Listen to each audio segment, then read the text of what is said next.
Bonjour ou bonsoir à tous, bienvenue dans ce nouvel épisode de Saveur Merengue. On espère que vous allez bien. On est avec David comme toujours. Comment tu vas? Ça va comme toujours, j'espère que tout le monde va bien. Aujourd'hui, on se retrouve pour parler. Une nouvelle fois, on va pas revenir sur les matchs en détail, étant donné que le contenu a été très peu différent de ce qu'on a vu ces derniers temps, même si là, dernièrement, contre Retafe, à l'heure où on enregistre, il y a eu un changement de système qui a un peu différé de d'habitude, mais bon, qui a été un peu contraint par l'effectif qui était disponible à Zidane. Aujourd'hui, on va surtout parler de la volonté de révolution de Pérez qui est confrontée à la vision de Zidane, que ce soit au niveau du management ou de la gestion notamment des jeunes. Et du coup, on va détailler un peu tous ces points pour un peu encore une fois présager sur l'avenir qui attend le Real cet été.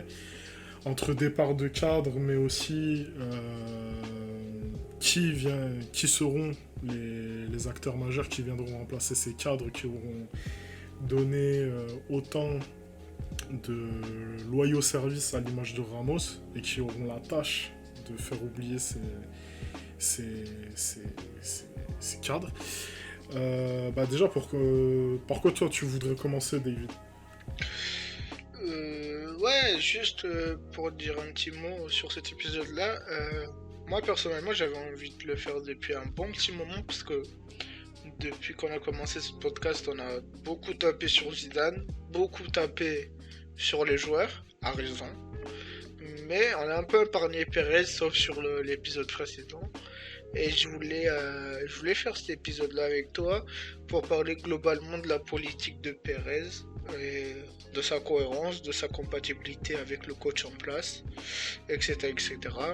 Et c'est vrai que la semaine dernière, comme tu as dit, il y a une info qui est sortie. Je crois que c'est Marca ou la Cadena Ser. J'ai un gros doute, honnêtement. Je crois que c'est les deux. Enfin, En tout cas, il y c'est a une source assez fiable du clan madrilène, je crois, en tout cas. C'est ça, exactement. Et l'info, c'était exactement, je l'ai sous les yeux, c'est que Pérez veut faire une révolution. Zidane n'est pas d'accord avec Pérez. Donc le départ de Zidane cet été est scellé. Et pour commencer, Rémi, j'aimerais parler de la politique de Pérez. Parce que ça fait un bon petit moment que j'arrive plus à la comprendre. Où il veut aller, avec qui et comment. Alors pour commencer, déjà il faut rappeler que le Real déjà n'a pas de directeur sportif. En tout cas, c'est pas comme dans les autres clubs. Il a un directeur général, il s'appelle José Ángel Sánchez. En gros, c'est le bras droit de Florentino. C'est lui qui s'occupe des négociations. Mais à la fin, c'est toujours Florentino qui décide et c'est lui qui négocie avec la contrepartie. Il a aussi Rony Calafat qui s'occupe des jeunes et de l'international, des joueurs internationaux, à côté de Pérez.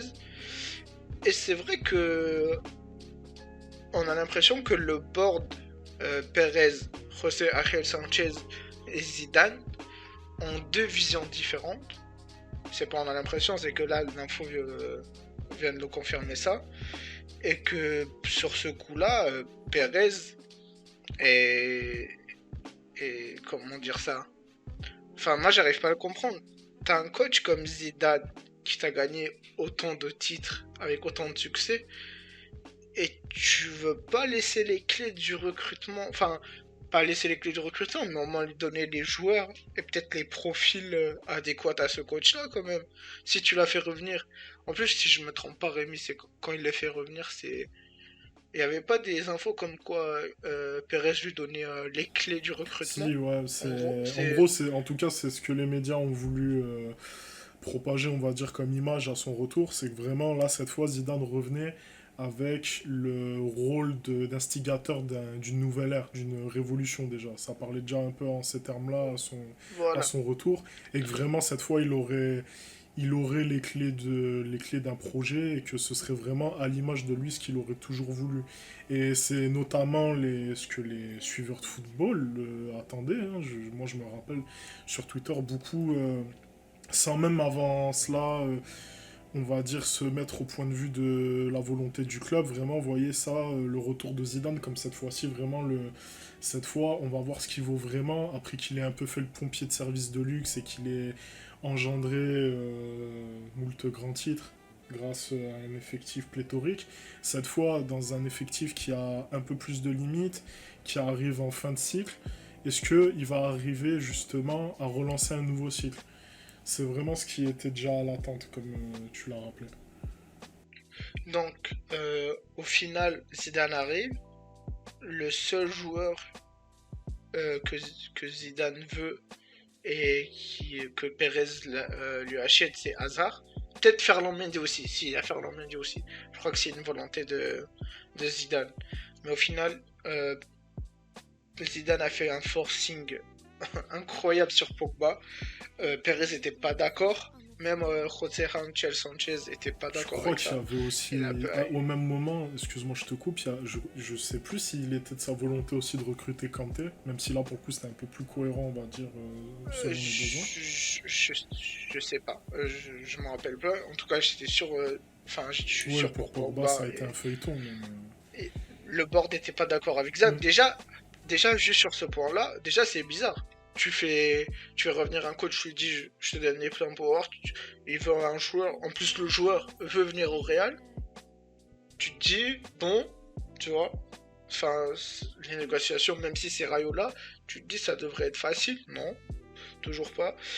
À côté, tu fais venir Rodrigo, Vinicius, Brahim Diaz, Kubo, j'en oublie ou pas? Brahim Reiner, Diaz, Kubo, ouais, Reiner. Bah après, évidemment, Vinicius, Reiner, Rodrigo, si tu les as cités. Lunin, Lunin, Lunin ouais. aussi.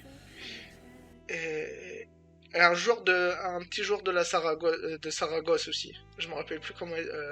Excusez-nous. Je me rappelle plus. Bref, en tout cas, tu ramènes des jeunes. Mm. Il y a Jovic aussi qui arrive, évidemment, mais Jovic. Jovic, Zidane dit que c'est sa volonté. J'y Il y crois a pas du Eder tout. Ouais. Enfin, Bah, vraiment. de toute façon, d'ailleurs, à ce niveau, j'ai toujours. Bah, moi, de toute façon, dans ma tête, le transfert de Jovic, il était scellé largement avant que Zidane soit annoncé à son Exactement. retour. C'est. Genre, limite, si je dis pas Exactement. de bêtises, il avait été fait soit pendant le il avait été scellé soit pendant le mercato d'hiver, soit courant février-mars. Mais en tout cas, genre vraiment, il y avait eu annonce du club avant même que lui soit revenu, hein, dans ma tête, hein. Je sais plus exactement chronologiquement comment c'était, mais dans ma tête, en tout cas, il est certain que pour moi, genre, Jovic, c'est un joueur qui a été, pas imposé, mais que quand Zidane est arrivé, il y avait ce joueur-là. C'est pas Zidane qui a désiré ce joueur-là à son retour. On est d'accord. Donc, tu ramènes tous ces jeunes-là. Ok, pourquoi pas. Sauf que déjà, Vinicius était là avant Zidane. Entre un an après, tu recrutes Rodrigo qui a à peu près le même profil que Vinicius. Et tu ramènes Eden Hazard. Donc, 3 ailiers gauchers. En plus, deux qui se ressemblent, Vinicius et Rodrigo. D'ailleurs, Ouais, je vais pas dire que oui, Hazard se ressemble, parce qu'Hazard est d'un autre tout à fait. niveau. Mais c'est un C'est ailier des gauche, quoi. profils du même type. D'ailleurs, on peut peut-être. Voilà. Donc tu te dis, déjà, c'est quoi le projet? Déjà, juste là, tu te dis, c'est quoi le projet en fait? Comment ça se fait que tu recrutes 3 joueurs en intervalle de 1 an sur le même poste? Comment tu vas faire? D'ailleurs, par rapport Déjà là. au nom que tu as cité, on peut peut-être d'ailleurs évoquer l'influence de.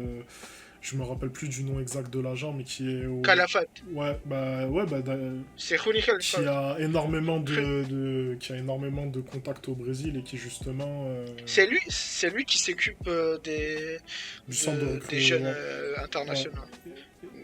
D'où C'est lui. le. Donc, et d'ailleurs, j'ai regardé la vidéo de Romain Molina avant ce Ouais. podcast. Il prend quand même 30 millions de commissions sur les 2 joueurs en Ouais, total. sachant que. Mais d'ailleurs, faut quand même parler du fait que les deux joueurs, on les a recrutés pour 90 millions, Rodrigo et Oui. Vinicius. Non, tout le total fait 120 millions d'euros sur les 2 joueurs. J'ai vérifié ça, 120 millions d'euros. Bref, déjà là, tu te dis, Ouais. bizarre. Après, tu recrutes Kubo, ok. C'est un Kubo, jeune très d'ailleurs, talentueux. pour le coup, qui avait été un bon coup, puisqu'il a été recruté gratuitement Oui, pour. il a été gratuit. Et tu te dis, le Japon, l'Asie, niveau marketing, c'est Mm, pas mal. Ok, pourquoi pas. Tu recrutes Brahim Diaz, qui est un très jeune talentueux de Man City. Lui aussi qui arrive libre. Tu le payes ouais. pas. D'ailleurs, ça m'avait étonné qu'un coup comme ça soit fait, entre guillemets, parce que Brahim Diaz, il avait montré des choses intéressantes sous Pep. Moi, je me rappelle, il avait surtout montré contre le Real en match de préparation l'été. Je sais pas si tu te rappelles, je crois qu'il avait même mis un beau but, je sais Oui, oui, plus. oui, oui. Il y avait un match face à Mais City, il oui. n'était pas vu comme, comme les jeunes qui avaient été déjà recrutés. Déjà, il avait pas énormément de temps de jeu, de ce que je me rappelle. Et ça m'avait étonné que justement Oui, il jouait pas sous Pep. Il que jouait le pas. joueur avait autant attisé d'intérêt pour le Real, pour le coup. Mais ce qui savait, en fin de compte, ce qui s'avère être une option très intéressante au vu du profil du joueur et de ses compétences. Oui. Ouais, bah, c'était un jeune crack de City que il voulait pas prolonger avec City et du coup Pep, je crois, avait comme consigne de pas le faire jouer. Après, je suis pas sûr des informations, mais je me rappelle c'était ça. En tout cas, il jouait presque pas à City. Et bref, et Perez te ramène tous ces jeunes-là. À côté, t'as un Militao qui arrive, ok. Sauf que le coach c'est Zidane, donc tu ramènes tous ces jeunes-là avec un coach que tu as déjà vu. Il n'a pas réussi à développer des Llorente, il n'a pas réussi à développer des Kovacic, des Ceballos, des Jesus Mm. Vallejo, etc., etc. Donc déjà, en fait, ta politique, elle n'a pas beaucoup de sens. Mm. Elle n'a pas beaucoup de sens quand ton coach c'est Zidane. Tu te dis, en plus, c'est pas des petits investissements, comme on a dit, 120 millions d'euros sur les deux jeunes. Bah, t'as intérêt que ce soit pas des flops en fait, parce que c'est quand même une grosse somme et tu ramènes Eden Hazard qui peut les bloquer. Bon, Eden Hazard est blessé, donc les deux ont pu beaucoup jouer même. Mais t'as un coach qui n'y arrive pas et qui ne sait pas les développer. Donc déjà là, c'est incompatible avec ta politique. Maintenant, avec cette info qui est sortie il y a quelques jours, on en parle de révolution. Déjà, le mot révolution est assez vaste. C'est est-ce qu'il rase tout? Est-ce que c'est un renouvellement d'effectifs? On ne sait pas en fait. On n'a pas eu beaucoup d'informations sur cette révolution. C'est juste on nous a dit que c'est une révolution. Zidane n'était pas d'accord puisque Zidane veut garder le même socle. Bref, révolution, ça nous parle de projet. Moi, juste, j'aimerais dire un truc, c'est que le projet au Real de Madrid, ça n'existe pas. Le projet au Real de Madrid, c'est être sur le toit de l'Europe et être le meilleure équipe d'Espagne. C'est ça, c'est le seul projet du Real Madrid depuis que le club existe. Le projet, on l'a bien vu avec Lopetegui. Pourtant, tu avais tout pour construire un projet. Tu venais de faire un cycle de 3 Ligues des Champions de suite, un doublé, des titres à l'appel, nouveau coach, nouvelle philosophie, qui se base sur des jeunes, Asensio, Isco, etc., etc. Dès que les résultats étaient mauvais, première humiliation face au Barça, le coach a été Mm. viré. Donc déjà, C'est. Pérez, Pérez, en fait, j'arrive même pas à y croire. Une histoire de projet avec Pérez, puisque dès que les résultats vont être mauvais, ou les socios ou les médias vont lui mettre la pression, ils vont dire en fait ton projet il va où là? Mm. Tu fais que perdre. Le Real Madrid est pas fait pour faire des saisons de transition, pour faire des saisons Et blanches. d'ailleurs, c'est là que tu vois, pour rebondir, ça m'a toujours étonné qu'il y ait eu apparemment des discussions avec Nagelsmann parce que vraiment, quand je vois le signal que t'envoies en, comment dire, en virant aussi rapidement Lopetegui, je me dis comment après tu vas démarcher des entraîneurs comme Nagelsmann aussi ambitieux après des signaux que t'envoies comme ça juste avant. Et je me dis comment même un entraîneur comme Nagelsmann, il ait pu maintenir apparemment beaucoup de discussions et même prévoir un peu l'avenir avec Pérez, alors que quand tu regardes, bah déjà quand tu sais comment fonctionne un club comme le Real, parce que c'est bien ce que tu fais de rappeler ce qui est même l'essence du Real, c'est-à-dire gagner des titres coûte que coûte, et du coup éviter au plus la saison blanche qui est vue comme un affront au sein du club. Comment tu peux te dire qu'avec une logique aussi instantanée, tu peux, en tant qu'entraîneur ambitieux avec un projet de jeu, des idées de jeu, tu vas avoir le temps de mettre tout ça en place et passer par les épreuves qui impliquent de mettre un projet de jeu comme ça. Parce que ce qu'il faut rappeler, c'est qu'un projet de jeu comme ceux de... À part un entraîneur comme Pep qui arrive à installer un projet de jeu efficace avec des idées de jeu cohérentes et même ambitieuses, à part un coach très rapidement, il y a quasi... Et encore avec des joueurs référencés. Ouais, aussi, parce que on parle de Guardiola, des... évidemment, il a une science exceptionnelle pour mettre ce genre de projet de jeu en place en faisant progresser des jeunes, mais il a aussi des cadres qui sont déjà en place et qui ont justement des références. Donc, à partir de là, comment tu peux te dire qu'un projet de jeu comme ça, en sachant qu'il n'y a qu'un entraîneur comme sur le circuit, c'est-à-dire Pep, qui peut mettre ça aussi rapidement, comment tu peux avoir la volonté de mettre un projet de jeu comme ça en sachant ce que ça implique? Parce que vraiment, ce qu'on a vu des expériences récentes, du coup, bah, avec Lopetegui, et j'ai même envie de dire avec Ancelotti, même si Ancelotti, c'est pas l'entraîneur le plus ambitieux sur les idées de jeu, mais il avait au moins le mérite d'avoir des idées de jeu. Tu vois que au moindre doute, tu ne leur donnes plus aucune confiance. Comment tu peux, à partir de là, déjà avoir la volonté sportivement de dire je vais lancer un nouveau cycle avec un entraîneur qui a ce genre de projet de jeu? Parce qu'en réalité, si tu as ce paradigme-là du résultat, et même un peu plus, parce que je pense que il y a des cadres qui sont surprotégés au Real parce qu'ils ont, ok, une certaine influence dans le vestiaire, ils peuvent l'avoir aussi sur le terrain, mais tu ne veux... Après, volonté du coach, hein, Zidane a beaucoup protégé certains cadres et a même installé certains cadres, mais comment tu veux avoir ce genre de projet de jeu où l'entraîneur qui est ambitieux comme un Nagelsmann, comme un Tuchel, qui à tout moment s'il voit que même si tout cadre qu'il est, le joueur il n'est pas efficient, il t'apporte pas dans l'équipe et que du coup il doit aller légitimement sur le banc, comment tu veux donner ce genre de pouvoir à un entraîneur comme ça si déjà tu lui donnes pas la confiance, mais en plus de ça quand tu le propulses dans un vestiaire où l'ego compte plus que tout, l'acceptation de ce vestiaire est hyper importante, et en plus de ça,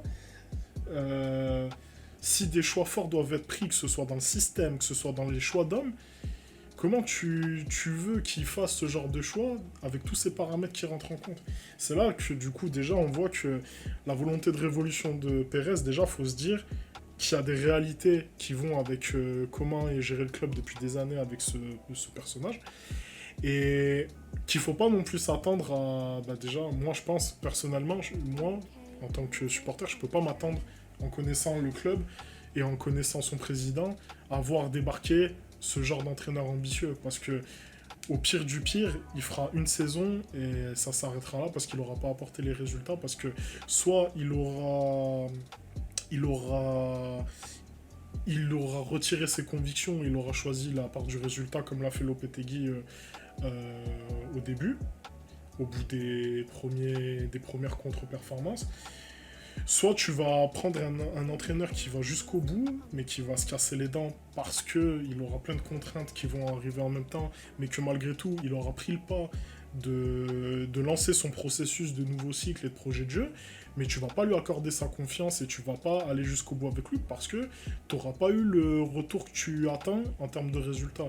Donc déjà, on va dire que sur ce plan-là, la politique de Pérez, elle est incohérente au moins avec le coach. Maintenant, ce qui est important de voir, c'est sur le développement des joueurs et les joueurs que tu choisis pour lancer cette révolution. Et on sait que du coup, Pérez, les premiers joueurs qu'il va aller choisir, et c'est déjà, on va dire, un peu plus cohérent maintenant que tous les joueurs tous les jeunes qui ont été, malgré tous les talents qu'ils avaient, ça va déjà plus être, dans le ciblage, c'est déjà beaucoup plus cohérent, que ce soit des Haaland ou des Mbappé pour le poste de neuf par exemple, parce que c'est des jeunes qui sont prêts à l'emploi. Et je pense que déjà là-dessus, ça fait une grosse différence. Et comme on en a parlé avant le podcast, le gros hic, et je vais te laisser détailler ça d'ailleurs, c'est que avec Zidane, ce qu'on a vu surtout, c'est que Zidane a du mal à développer les jeunes, mais parce qu'il n'en a pas la capacité, et que du coup il va vers des joueurs qui ont des références. Et déjà, Pérez, on va dire, allez, au bout de 5 ans, il se rend déjà compte que par rapport à la politique de son club, les réalités de son club, le paradigme qu'il emploie, il se rend compte enfin peut-être des joueurs qu'il doit cibler. Ouais, je suis assez d'accord avec toi. Euh, et Ça a parlé de révolution. Alors, la révolution, je pense que je dirais pas révolution, je dirais pas que le club a besoin de révolution, je dirais que le club a besoin d'être renouvelé niveau effectif. Et comme tu as dit, il y a un ciblage de jeunes à faire. Alors il y a recruter des jeunes type, comme tu as dit, Haaland, Mbappé, Koundé, Kamavinga, qui ont des références, qui jouent tous les 3 jours dans des équipes compétitives qui ont côtoyé le haut niveau. Mbappé, champion du monde, Haaland a des matchs de Ligue des Champions, Koundé a gagné la Ligue Europa, et, Qui est Kamavinga a connu l'équipe de France. Donc, un des plus gros prospects à son poste actuellement. exactement, c'est des joueurs qui sont habitués, maintenant, qui sont habitués au haut niveau, qui jouent, ils ont des références, ils savent ce qui est le haut niveau. Alors que, et il y a deuxième solution, c'est je recrute des jeunes internationaux que Calafat va me ramener, c'est-à-dire Kubo, Vinicius, Rodrigo, mais c'est des joueurs qui ont pas de C'est des paris. référence, qui, c'est des paris, et c'est des paris, en fait, tu sais même pas s'ils vont être, si on va être gagnants. Alors, Mbappé, Haaland, ça se trouve, ils vont pas être gagnants. Pour le foot, on est sûr de Mm. rien. La preuve avec Eden Hazard. Ouais. Mais déjà, tu as plus de chances de maximiser un Haaland, de maximiser un Mbappé, de maximiser un Koundé. Je dis des noms au hasard, mais c'est juste, enfin, c'est les meilleurs jeunes en ce moment au top, quoi. Et c'est les jeunes qui ont été associés avec le Real. On peut parler d'Upamecano aussi, qui joue à Leipzig, qui a connu Ouais. les demi-finales de Ligue des Je pense qu'on peut Champions. même évoquer Tu des vois, joueurs au milieu comme Awar par exemple. oui, voilà, c'est des joueurs qui ont des références. Et là où un Vinicius, un Rodrigo doivent être, euh, comment dire ça, polis, parce que c'est des talents, tu vois, c'est pas des mauvais joueurs. C'est pas des mauvais joueurs, mais ils doivent être développés par un coach qui est capable de le faire. C'est ça le problème. Et je pense que il y a aussi un truc, c'est que Perez entre, il est entre deux. Ça veut dire, il se dit, bon, je dois rendre mon équipe compétitive parce que ça se trouve, cette saison, ça va être une saison blanche. Maintenant, à voir, il y a la Ligue des Champions qui reste, on sait pas. Mais s'il y a une saison blanche, tu vois, les socios vont lui mettre la pression. Donc, il va aller sur les cibles Mbappé à Londres, des jeunes très, très, très forts. Ou soit il se dit, moi j'ai recruté Vinicius, j'ai recruté Rodrigo, j'ai recruté Kubo, j'ai recruté Reiner, ils peuvent pas terminer en flop. Il faut que je les maximise. Parce que si ces joueurs-là, jeunes, qui ont été recrutés par lui et par Calafat, flop, ça va pas être le flop de Zidane, parce que Zidane n'a pas voulu de ces joueurs. Ça va être le flop de Perez. Et ça va être une très très très grosse tâche, excusez-moi, tâche sur le CV de Perez.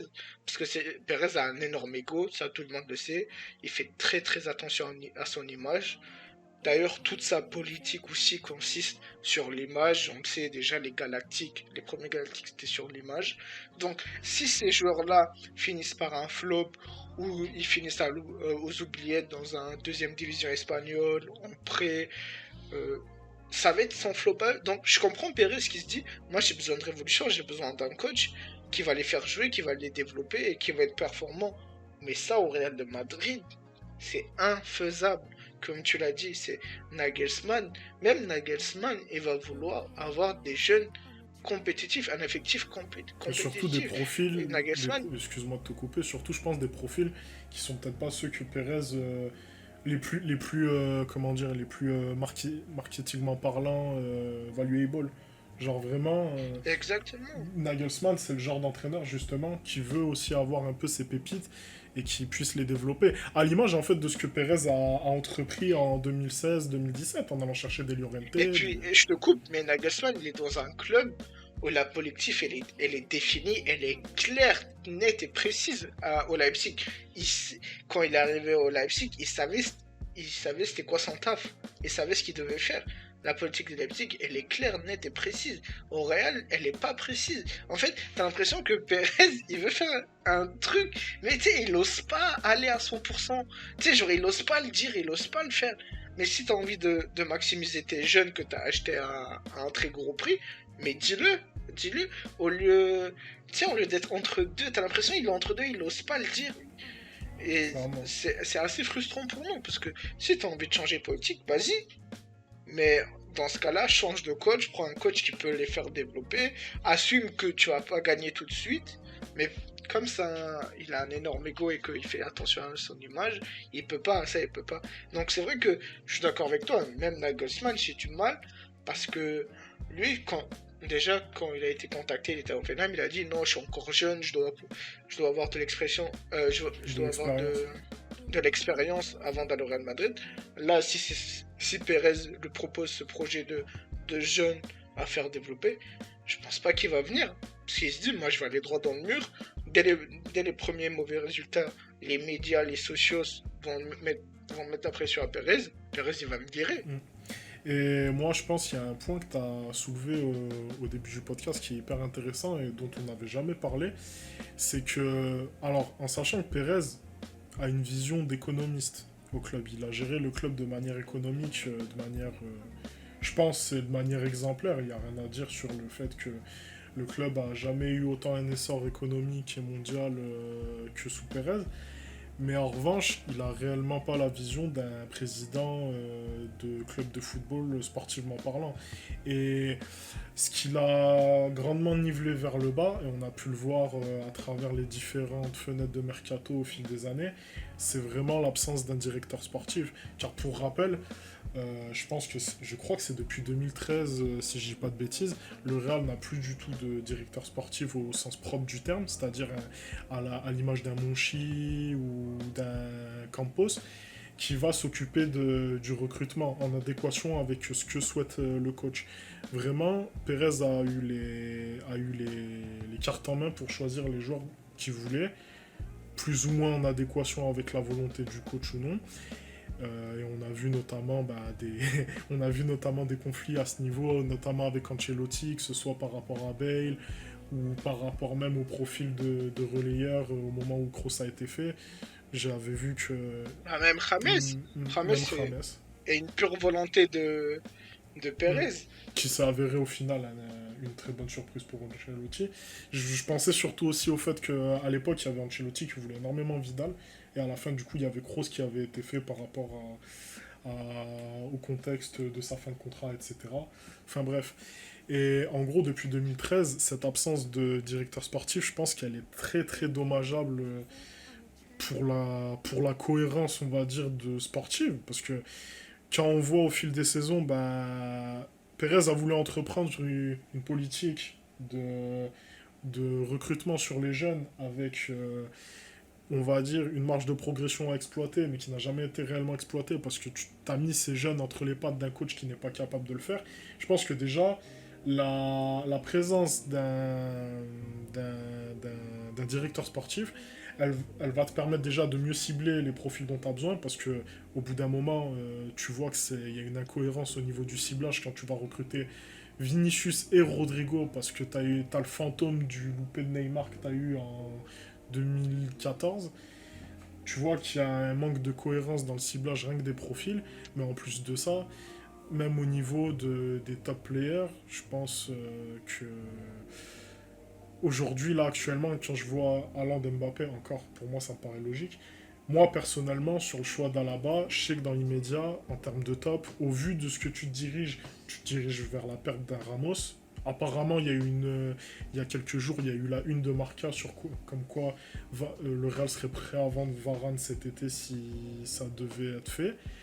Je me dis, comment tu vas compenser l'absence de ces deux cadres en défense, qui sont littéralement ta charnière titulaire, avec, pour l'instant, Alaba. Comment tu vas te permettre ça? Tu vas aller chercher un top player qui, on va dire, est dans la force de l'âge, ou au contraire, tu vas vraiment privilégier les jeunes et allez, tu pars sur Upamecano, Koundé, ce genre de jeunes. Moi, c'est déjà l'interrogation que je me pose. Et quand tu veux entreprendre un nouveau cycle et une révolution, pour employer les termes qui sont employés, comment tu vas le faire sans un directeur sportif. La force qu'il y a eu au moment de la grande révolution en 2010 avec l'été fou, il y avait eu Kaka, Ronaldo, Benzema, Xabi Alonso, Arbeloa et compagnie. T'avais un directeur sportif à l'époque, c'était Jorge Valdano, et c'était quelqu'un qui connaissait le club sur le bout des doigts, qui était là depuis plus de 20 ans, je crois, si je dis pas de bêtises. Il avait lancé Raoul, il avait lancé des grands joueurs du club. Oui, à l'époque, il était Il coach. était coach, et c'est quelqu'un qui structurellement connaissait son club et qui savait quel joueur manquait, qui avait une vraie vision sportive. Et justement, même s'il y a eu des conflits à la fin avec Mourinho, et ce qui a d'ailleurs, je crois, engendré le départ de Valdano, puis notamment de plus en plus de problèmes par rapport à l'ego de Pérez qui souhaitait justement avoir plus d'emprise, je crois, sur le mercato.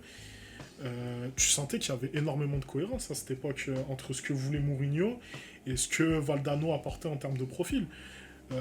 Quand tu vois les signatures d'Ozil, de Di Maria, c'est des signatures qui ont grandement contribué au succès ensuite du Real. Et ce genre de signatures, le problème est qu'elles sont devenues de plus en plus rares depuis l'absence d'un directeur sportif. Et pour moi, du coup, pour ajouter au fait que le projet Nagelsmann ou d'un entraîneur ambitieux, il me paraît impossible, c'est que tu peux pas te permettre d'entreprendre un tel projet si tu mets Pérez en tant, entre guillemets, que directeur sportif, on va dire.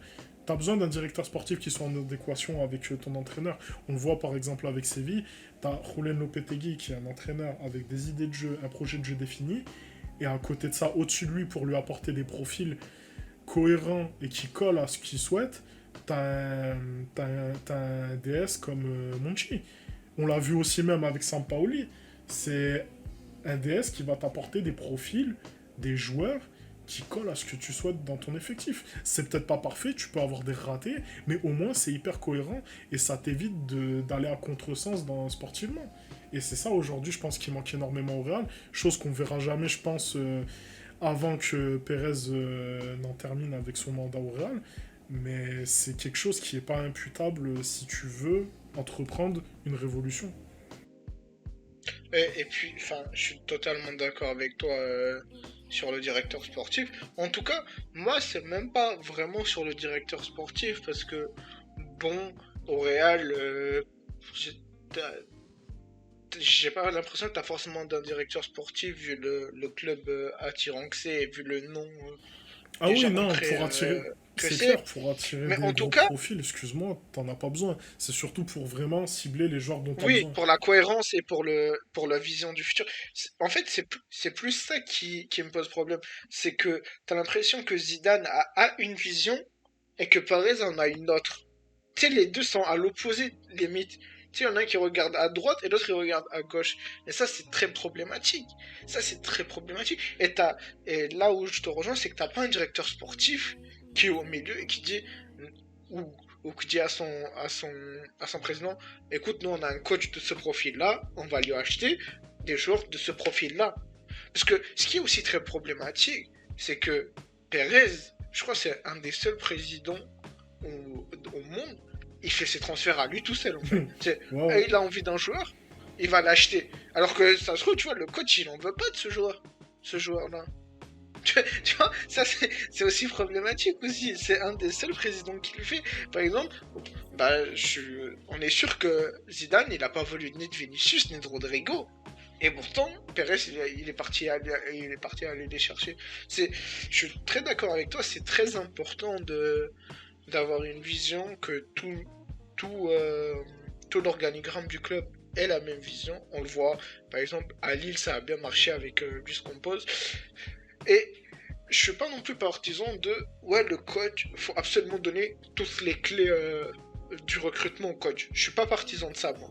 Moi je suis partisan de comme tu as dit comme très bon exemple avec Séville, c'est-à-dire Lopetegui donne les profils qu'il veut à Monchi et Monchi choisit entre guillemets le joueur, ce qui est faisable par rapport au prix, etc., etc. Je suis pas partisan de je donne toutes les clés au coach et il fait son recrutement. L'exemple Rudy Garcia à l'OM, parce que si le coach fait ramener un joueur et que le coach part, le joueur reste et ça devient un boulet, tu Ouais, vois. clairement. Je suis... Mais en tout cas, oui, je suis d'accord avec toi. Et même, tu vois, à Liverpool, ça fonctionne très très bien. Et le recrutement, c'est pas Klopp qui le fait, c'est un directeur sportif qui a le dernier mot. Klopp a très peu de joueurs qui souhaitent en fait. Là, je crois Thiago, c'était son souhait, mais les Naby Keita, etc., c'est l'organigramme C'est au-dessus des de joueurs Klopp. qu'on lui apporte vis-à-vis des profils que lui recherche. Exactement. En fait, c'est ce qui devrait être au Real de Madrid et c'est ce que Pérez devrait faire avec Zidane. Ramener des joueurs que Zidane va utiliser en fait, qui va savoir utiliser. C'est ça le plus important. C'est ramener des joueurs à Zidane qui va savoir utiliser. Les joueurs que achète Pérez qui sont jeunes, Zidane ne sait pas les utiliser ou a du mal à le faire. C'est ça la plus grosse problématique. T'as deux visions qui s'opposent et Zidane, je le trouve très honnête de sa part de vouloir partir parce qu'il s'inscrit pas dans le projet entre guillemets. Le projet, on sait même pas ce que c'est vraiment le projet de Pérez. Il se voit pas s'inscrire dans ce projet-là de Pérez. Ah, mais clairement, c'est deux visions qui sont à l'opposé déjà entre elles, mais qui en plus de ça sont en contresens. Parce que comme tu as dit, Zidane n'a pas les épaules pour faire progresser individuellement des jeunes, mais aussi prendre des choix, je pense, qui sont couillus au niveau des cadres qui seraient à remettre en question. Parce qu'aujourd'hui, les seuls cadres qu'il aura vraiment protégés, c'est justement ceux qui n'auraient pas dû l'être autant et qui ont même causé la perte de certains jeunes qui auraient pu faire l'avenir du club. Je pense notamment, je pense que le meilleur exemple à ce niveau de, on va dire, de tout l'imbroglio qu'il y a entre volonté de mettre en place une politique de jeunes, mais ne pas leur accorder comment dire, les pleins pouvoirs, entre guillemets, ça a été Kovacic. Kovacic, à partir de 2017, il a montré des choses énormes au milieu. Il a montré que c'était vraiment un profil unique et qui t'a, quelle que soit on va dire la configuration, t'apportait énormément de par ses projections et la verticalité de son jeu. Et tu vois qu'il grappille du temps de jeu, tu vois qu'il commence à enchaîner, tu vois que même à la place d'un Kroos, vraiment, il peut apporter des choses qui te manquent parce que Kroos a des limites dans certains compartiments du jeu. Et tu vois que, bon, alors, pour remettre au contexte, il se blesse début de saison 2017-2018, je crois. Et il est absent 2 mois. Et au moment où il se blesse, vraiment, il commence à vraiment enchaîner les matchs de ce que je me rappelle. Mais après cette blessure, il est totalement laissé de côté. Ou alors il va être employé lorsqu'il y a beaucoup de blessures. Ou alors vraiment Zidane cherche à mettre des plans de jeu définis sur un match précis. À l'image du PSG, en Ligue des Champions, à l'image des matchs contre Bayern le aussi. Bayern. Voilà, ça va pas être un joueur qui va monter dans la hiérarchie. Et à la fin, quand tu as un joueur qui a les capacités d'être un top mondial à ce poste, mais que tu veux pas déroger au statut d'un Casemiro ou d'un Kroos, bah ce joueur-là, naturellement, il veut progresser dans sa carrière et il veut vraiment avoir le temps de jeu qu'il mérite. Donc du coup, à partir de là, tu as un premier prêt qui s'effectue à Chelsea, puis tu as un transfert définitif qui se fait. Et c'est ce qui va se passer avec Ceballos, même si c'est loin d'être le même joueur que Kovacic. Et c'est ce qui va certainement c'est ce qui peut se passer avec Odegaard qui est parti là cet hiver parce que il n'avait pas assez de temps de jeu. Même si Zidane il a dit en conférence de presse que lui il souhaitait le garder parce que justement à tout moment il aurait besoin de lui, mais qu'il faut qu'il soit patient. Tu peux pas faire avaler à ce genre de joueur qui limite pourrait être titulaire dans un bon nombre de cadres européens lui dire que ouais, il faut que tu patientes, ton heure viendra, alors qu'en fait, la réalité, c'est que tu l'utiliseras vraiment que quand un de tes cadres purs que tu utilises à chaque match, à l'image de Modric Kroos, se pètera. Et de naturel, le joueur il va vouloir aller tenter sa chance ailleurs et grappiller du temps de jeu. Malheureusement pour Odegaard, il le fait dans un club où le contexte est beaucoup plus compliqué à l'image d'Arsenal. Mais c'est comme ça qu'à la fin tu perds tes jeunes et tu perds des joueurs qui vraiment auraient de l'avenir dans ce club et apporteraient des choses que n'apportent pas tes cadres actuels que tu surprotèges. Donc déjà, c'est un très bon point de soulever le fait que Zidane, il n'a pas l'étoffe d'un entraîneur qui puisse faire développer les jeunes, mais en plus de ça, faire des choix couillus pour vraiment changer la donne, que ce soit dans le système ou dans le choix d'homme. Et de l'autre côté, t'as un président qui veut entreprendre une révolution, mais qui omet totalement les paramètres que ça implique, que ce soit au niveau du management avec le coach, mais aussi dans le ciblage de joueurs. Et l'histoire du club, même Mm. l'histoire du club. Et très, très bon de rappeler l'épisode Kovacic, mais tu sais, t'as surtout cette impression de ah bah tiens, les joueurs que tu faisais pas jouer au Real, ils s'épanouissent ailleurs. Tu sais, ah bah, tu sais, Llorente, l'exemple typique de Llorente, même si on est réticent, je sais, toi aussi, Disons que sur le l'utiliser jeu comme de Simeone à Ouais, l'Atlético, disons que l'utiliser mais comme tu sais, bulldozer en 9,5, voilà, c'est peut-être pas ce que nous on aurait voulu voir, mais au moins il est c'est, épanoui. en fait, il est épanoui et tu te dis, ah mais il peut faire ça, Llorente.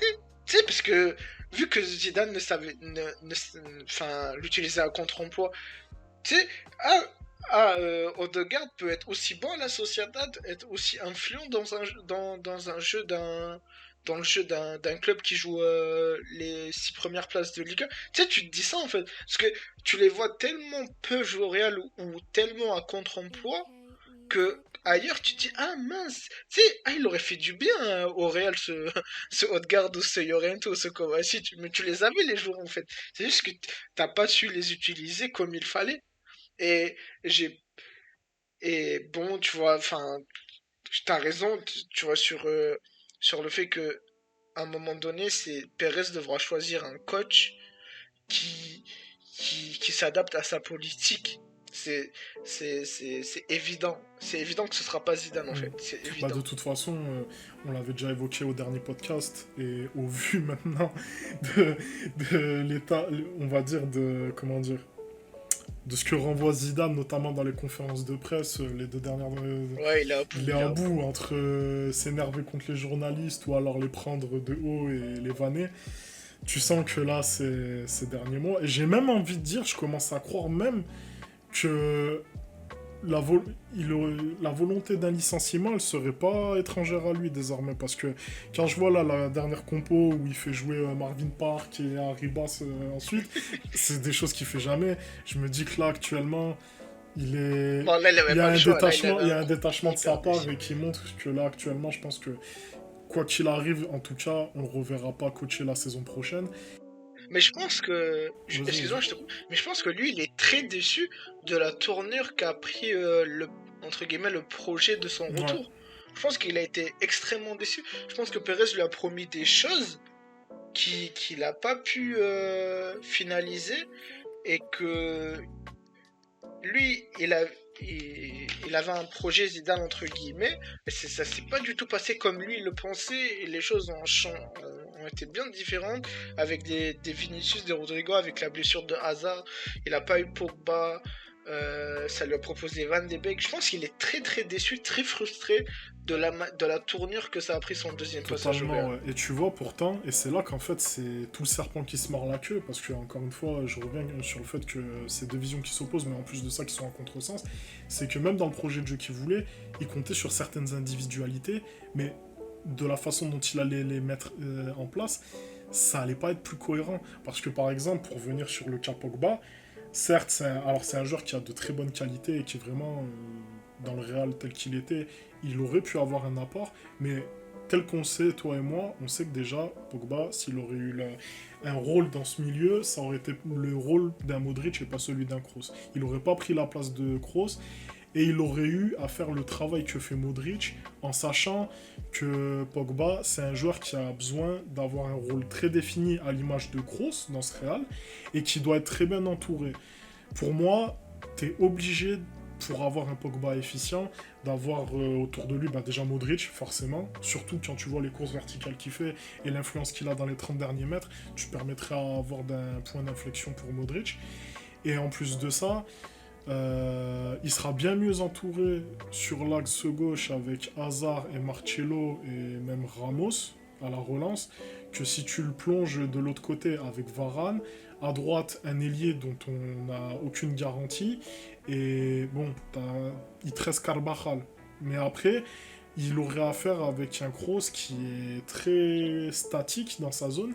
Et ce serait lui qui aurait à faire tout le travail d'un Modric, mais qui en plus de ça serait délaissé parce que de l'autre côté, t'as Casemiro qui n'a aucune garantie à la relance et où Modric justement va énormément compenser en se proposant à la relance, chose qui n'est pas de l'habitude du jeu de Pogba sans l'incriminer.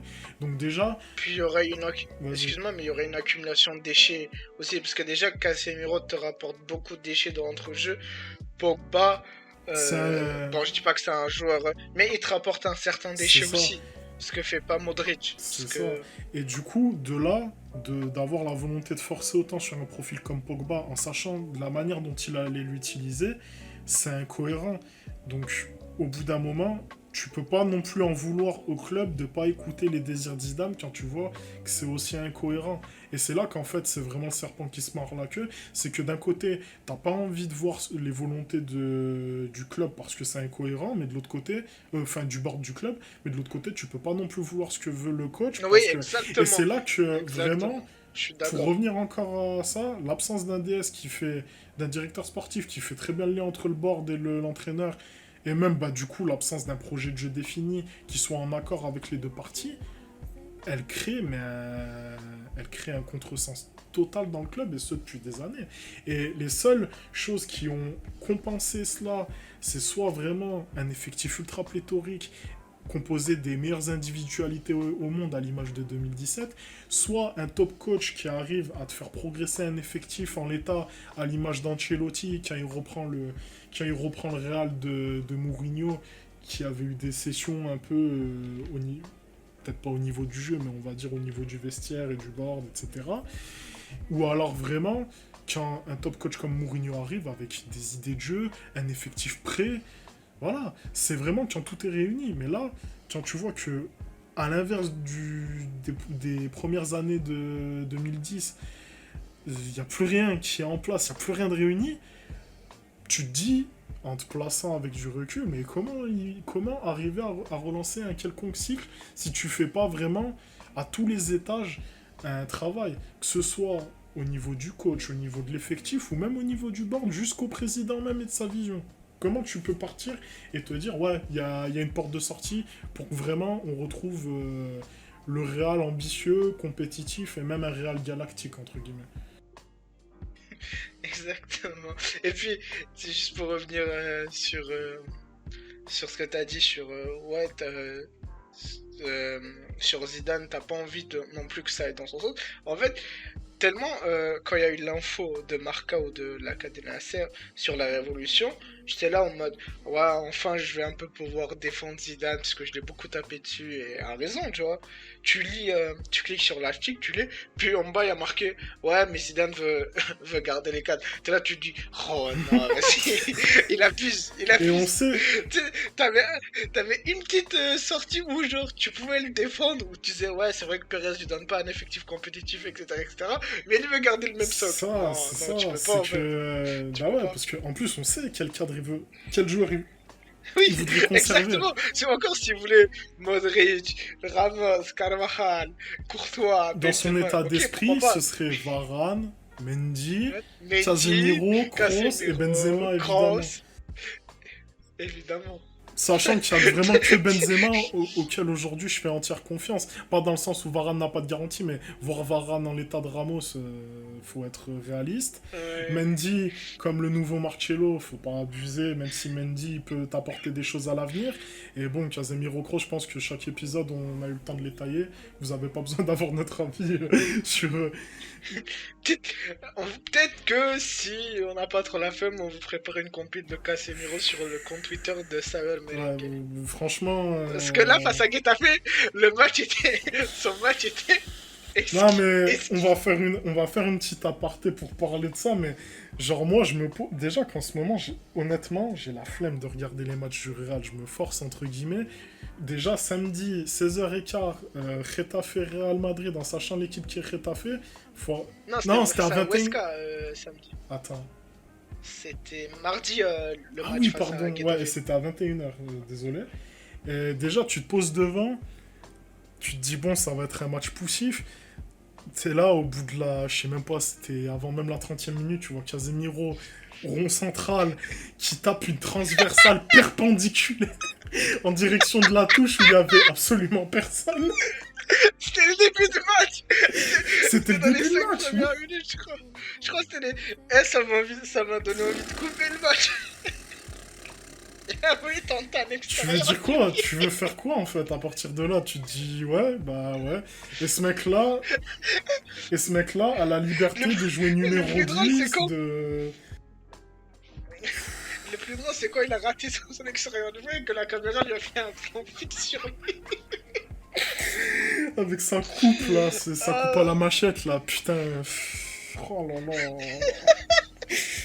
Non mais bah d'ailleurs, pour revenir encore au fait que Zidane a plus aucune volonté d'utiliser les jeunes, en Copa, il a encore utilisé Casemiro au poste de numéro 6, alors qu'à la Castilla, un des plus gros jeunes actuellement en termes de potentiel, qui est Antonio Blanco, je crois qu'il l'a même pas mis sur la feuille de match, alors que c'est typiquement le genre de match où tu peux au moins donner sa chance contre une D3 espagnole à un jeune prospect. je crois qu'il y était sur la feuille du match, si je dis pas de bêtises. Enfin, C'est attends, je possible, vais vérifier franchement, ça. je dis pas ça avec assurance, Vas-y, je peux me continue, tromper, continue, mais mais en tout cas, je vais juste vérifier ça. une preuve encore que Zidane est buté sur certaines idées, que certes on lui donne pas les clés, mais il y aurait pas non plus de légitimité à les lui donner, c'est que vraiment, quand tu vois que tu n'utilises pas, ne serait-ce qu'une doublure à Casemiro en coupe, alors que tu fais confiance à des jeunes qui, voilà, sans les incriminer, ont pas une valeur ajoutée énorme à l'image de Marvin Park Il y ou était. d'Arribas.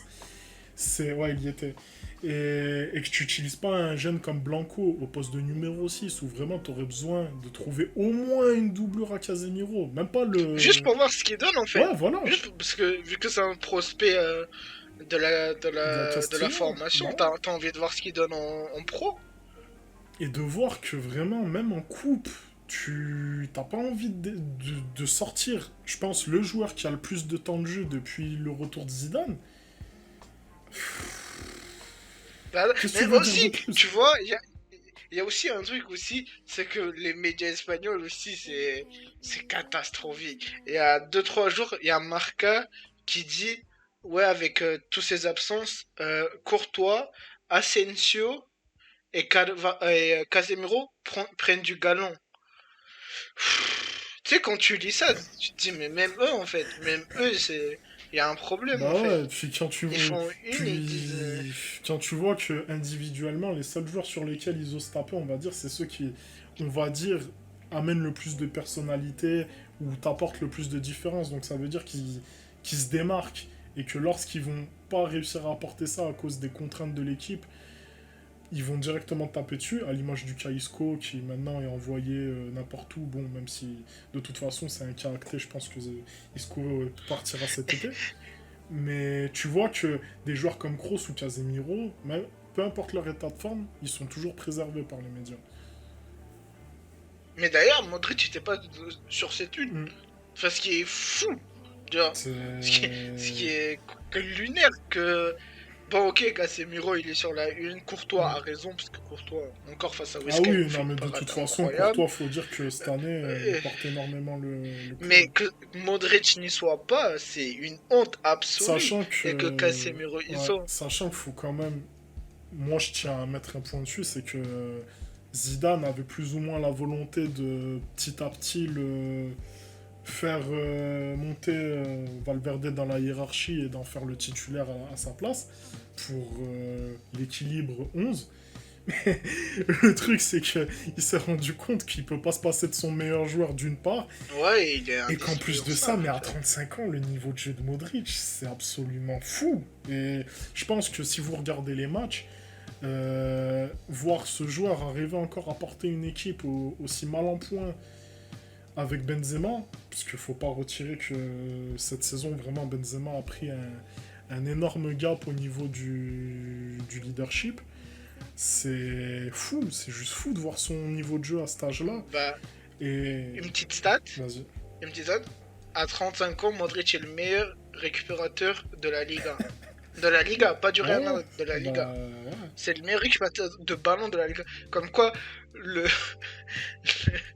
le, le Casemiro qui est là pour l'équilibre 11, tu vois, genre,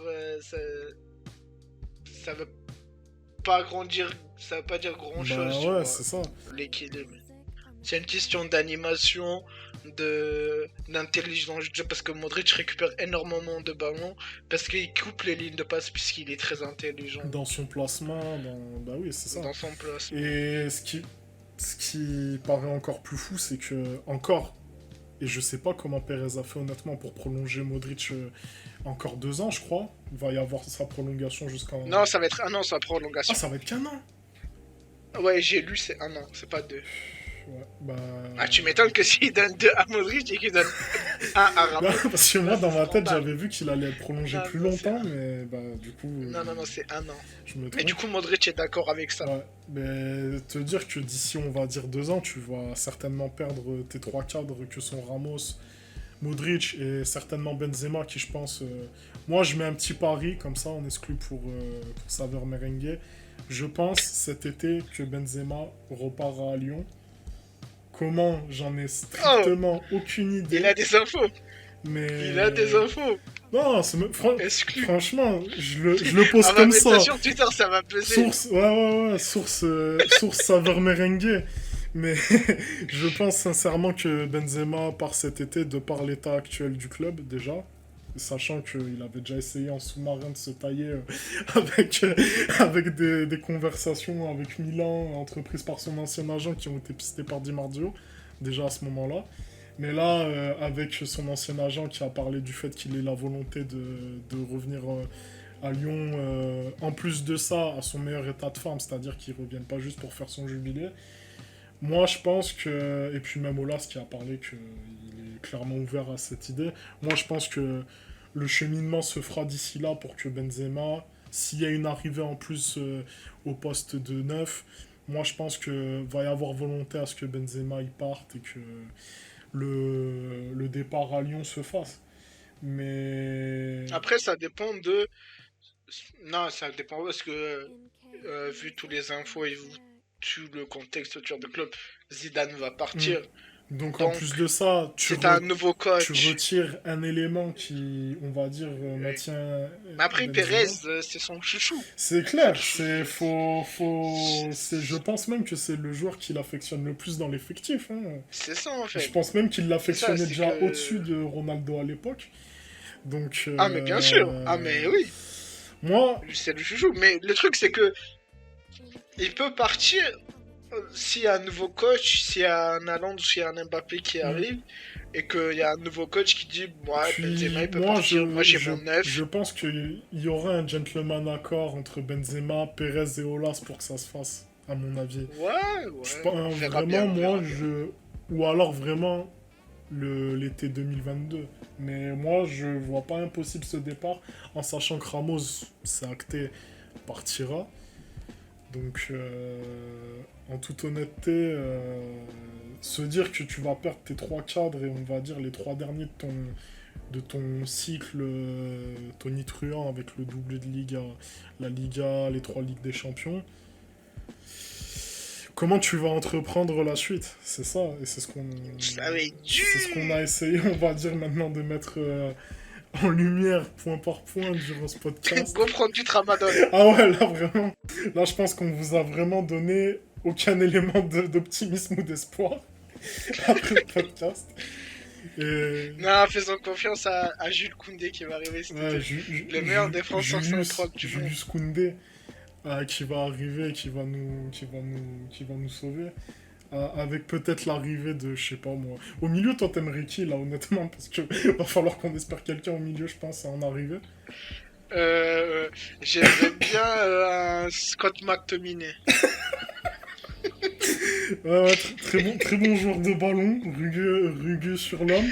Euh, Je pense que ça peut être intéressant.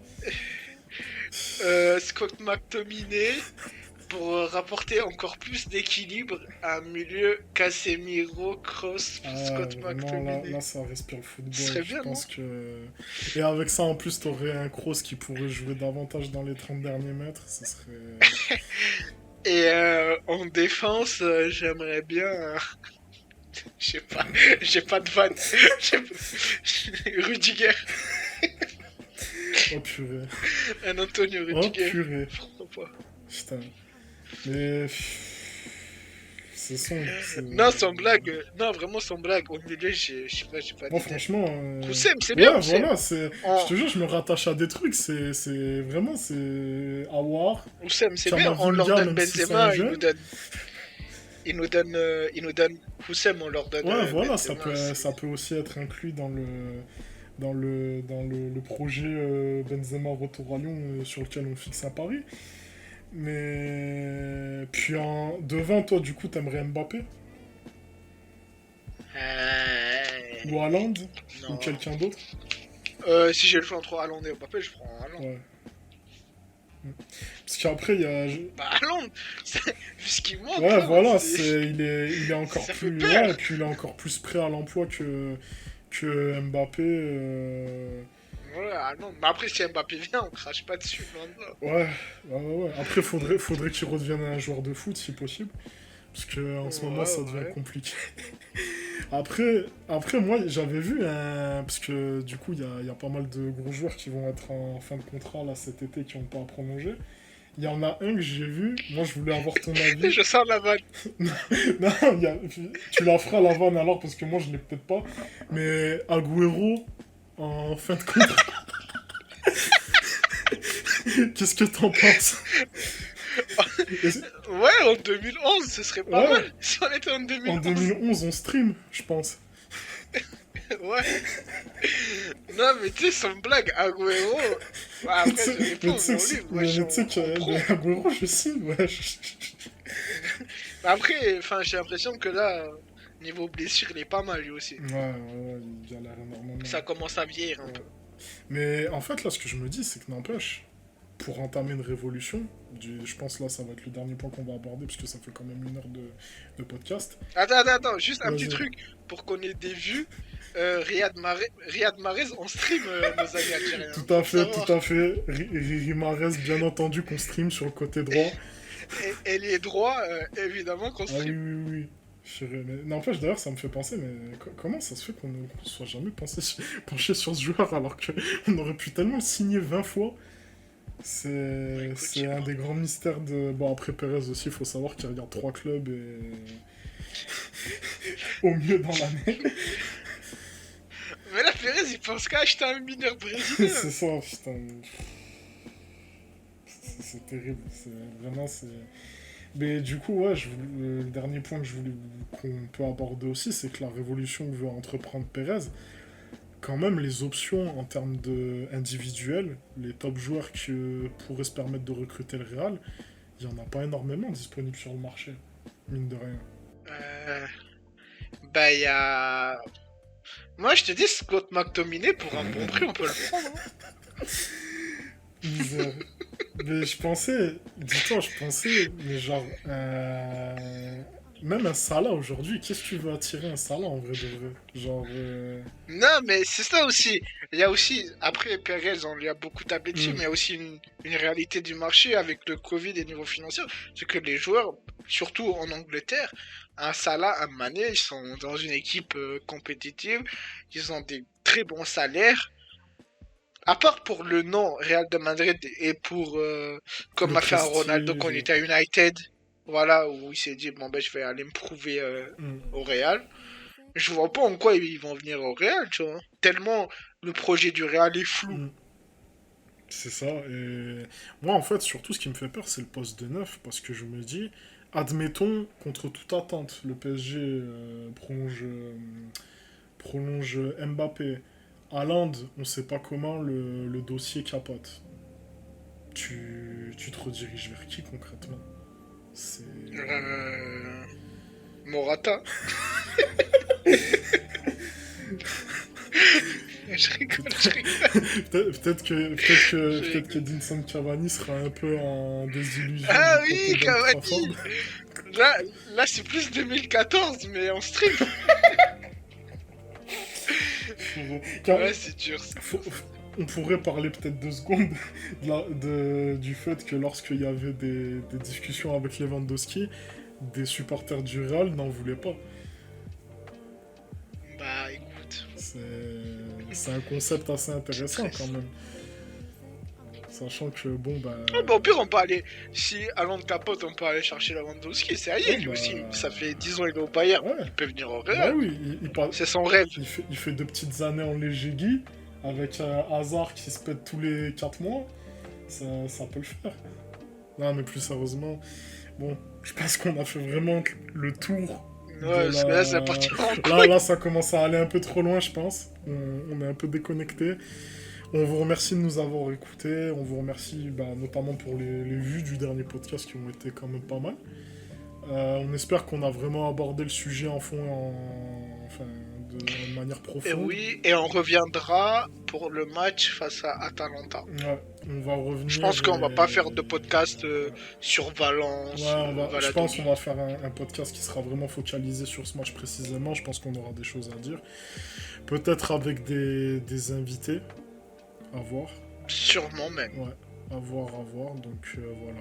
On vous remercie de nous avoir écoutés. N'hésitez pas de liker, commenter, partager, mettre la petite cloche des notifs pour être au courant des nouvelles vidéos. Surtout vu de notre activité. Portez-vous bien. Et voilà, portez-vous bien et puis à la prochaine. Salut! À la prochaine.